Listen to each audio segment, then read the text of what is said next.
एक नॉर्मल सुबह घर में एक पार्सल आया जो सब कुछ बदल देगा। पार्सल में एक नया आईफोन था जो किसी को बहुत खुशी देने वाला था। आयशा ने सोचा ये उसके लिए है। मम्मी ने उसके बर्थडे के लिए मंगवाया होगा। आयशा ने सईमा के हाथों से आईफोन छीन लिया और खुशी से चिल्लाई, एक काम वाली की औकात नहीं है आईफोन चलाने की। तुम्हारी हिम्मत कैसे हुई? तभी मम्मी वहां आ गए और सीन देखकर हैरान हुए।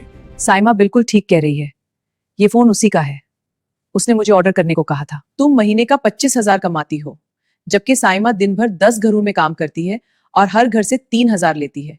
महीने का 30,000। अगर पैसे से औकात नापी जाए तो साइमा तुमसे ज्यादा अमीर है। किसी गरीब का मजाक उड़ाना सख्त गलत है। साइमा माफ करना। कोई बात नहीं आयशा, सब ठीक हो गया।